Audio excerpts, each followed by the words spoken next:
Hi friends, welcome to my channel. ನಾನಿವತ್ತು ಗೋವೆಕಾಯಿ ಹಸಿನ ಹೇಗೆ ಮಾಡೋದು ಅಂತ ತೋರಿಸ್ತೀನಿ.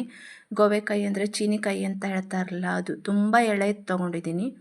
ಇದನ್ನು ಚೆನ್ನಾಗಿ ತೊಳೆದು ಚಿಕ್ಕ ಚಿಕ್ಕದಾಗಿ ಕಟ್ ಮಾಡಿ ಇಟ್ಕೊಳ್ಳಿ. ನೋಡಿ ಎಷ್ಟು ಚೆನ್ನಾಗಿ ಕಾಣಿಸುತ್ತೆ ಅಂತ. ಹೇಳಿದ್ದೀನಲ್ಲ, ನಾವು ಯೂಸ್ ಮಾಡೋದು ಮೆಟ್ಗತ್ತಿ ಅಂತ, ಕಬ್ಬಿಣದ ಮೆಟ್ಗತ್ತಿ ಅಂತ. ಅದರೊಳಗೆ ನೋಡಿ ಹೇಗೆ ಕಟ್ ಮಾಡಿ ಇಟ್ಕೊಂಡಿದ್ದೀನಿ, ಸಿಪ್ಪೆ ಎಲ್ಲ ತೆಗೆದು. ಈಗ ಇದನ್ನು ಬೀಜ ಸಮೇತ ಚಿಕ್ಕ ಚಿಕ್ಕದಾಗಿ ಕಟ್ ಮಾಡ್ಕೊಳ್ಬೋದು, ಯಾಕೆಂದರೆ ತುಂಬಾ ಎಳೆತಾಗಿದೆ. ಎಳೆದು ತೊಗೊಂಡ್ರೆ ತುಂಬ ಟೇಸ್ಟು ಚೆನ್ನಾಗಿರುತ್ತೆ. ಮತ್ತು ಇದು ಯಾವ ಸ್ಮೆಲ್ಲೆ ಅಂತ ಏನೂ ಇರೋದಿಲ್ಲ, ಮೊಗೆಕಾಯಿ ಈ ಥರನೇ ಇರುತ್ತೆ. ಆದರೂ ಚೆನ್ನಾಗಾಗುತ್ತೆ ನೋಡಿ ಹಸಿ ಇದರದ್ದು. ಇದು ಸಿಹಿಯಾಗಿರುತ್ತೆ ಸ್ವಲ್ಪ ಹಸಿ ಮಾಡಿದ್ರೆ ನಾವು.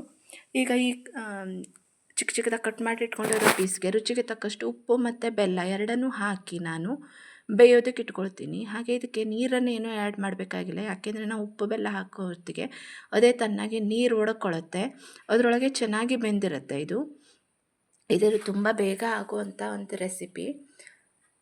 ಒಂದು 5 ನಿಮಿಷದಲ್ಲೇ ಆಗಿಬಿಡುತ್ತೆ. ನೋಡಿ ಎಷ್ಟು ಫಾಸ್ಟಾಗಿ ಆಗುತ್ತೆ, ಒಂದು 2 ನಿಮಿಷದಲ್ಲೇ ಬೆಂದುಬಿಡುತ್ತೆ. ಇದು ತುಂಬ ಸಾಫ್ಟಾಗಿರೋದ್ರಿಂದ, ಇದು ಸಿಹಿಯಾದ ಹಸಿನ ಮಾಡ್ತಾ ಇರೋದ್ರಿಂದ ನಾನೊಂದು 2 ಸ್ಪೂನ್ ಬೆಲ್ಲನ ಹಾಕ್ಕೊಂಡಿದ್ದೀನಿ, ಹಾಗೂ ರುಚಿಗೆ ತಕ್ಕಷ್ಟು ಉಪ್ಪನ್ನು ಹಾಕ್ಕೊಂಡಿದ್ದೀನಿ. ಈಗ ಇದನ್ನು ಒಲೆ ಮೇಲಿಟ್ಟು ಚೆನ್ನಾಗಿ ಬೇಯಿಸ್ಕೊಳ್ಬೇಕು. ಒಂದು ಕುದಿ ಬಂದರೆ ಇದು ಬೆಂದು ಬಿಡತ್ತೆ. ನಾನು ಮುಚ್ಚಿ ಬೇಯಿಸ್ಕೊಳ್ತಾ ಇದ್ದೀನಿ, ಗ್ಯಾಸು ಮತ್ತು ಟೈಮು ಎರಡೂ ಸೇವ್ ಆಗುತ್ತೆ ಅಂತ. ಹಾಗೆ ಒಂದು ಮಿಕ್ಸಿ ಜಾರ್ಗೆ 1 ಮುಷ್ಟಿ ಕಾಯಿ ತುರಿನ ಹಾಕಿ ರುಬ್ಬಿಟ್ಕೊಳ್ತೀನಿ. 1 ಮುಷ್ಟಿ ಕಾಯಿ ತುರಿ ಹಾಕಿ ಚೆನ್ನಾಗಿ ರುಬ್ಬಿಟ್ಕೊಳ್ಳಿ. ಈಗ ಈ ಕಡೆ ಹಸಿ ಬೆಂದಿದೆಯಾ ಅಂತ ನೋಡೋಣ.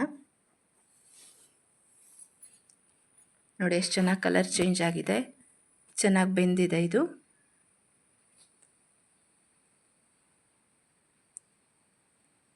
ನೋಡಿ ಹೇಗೆ ಕಲರ್ ಚೇಂಜ್ ಆಗಿದೆ, ಬೆಲ್ಲ ಹಾಕಿರೋದ್ರಿಂದ ಕಲರ್ ಸ್ವಲ್ಪ ಕೆಂಪಗೆ ಬರುತ್ತೆ.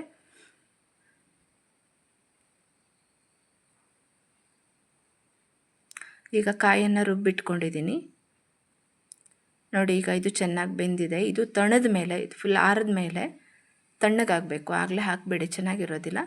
1 ಸೌಟು ಮೊಸರು ಮತ್ತು ಬೀಸಿಟ್ಕೊಂಡಿರೋ ಕಾಯನ್ನು ಹಾಕಿದ್ರೆ ಆಯಿತು.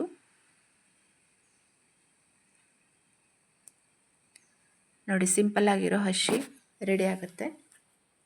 ಹಾಗೆ ಇವತ್ತು ನಮ್ಮ ಮನೆಯಲ್ಲಿ ಯಾವ್ಯಾವ ಪದಾರ್ಥಗಳನ್ನು ಮಾಡಿದ್ದೀನಿ ಅಂತ ತೋರಿಸ್ತಾ ಇದ್ದೀನಿ ನೋಡಿ. ಇದು ಗೋವೆಕಾಯಿ ಹಸಿ, ಮತ್ತು ನಾನು ಈ ಗೋವೆಕಾಯಿ ಹಸಿಗೆ ಒಗ್ಗರಣೆ ಹಾಕಿರೋ ವಿಡಿಯೋ ಸ್ಕಿಪ್ ಆಗಿದೆ. ಒಂದು ಒಗ್ಗರಣೆನ ಹಾಕಬೇಕು ನೋಡಿ. ಇದು ಮೊಗೆಕಾಯಿ ಹುಳಿ, ಬಿಸಿ ಬಿಸಿ ಹುಳಿ, ಹಾಗೆ ಬೆಂಡೆಕಾಯಿ ಪಲ್ಯ.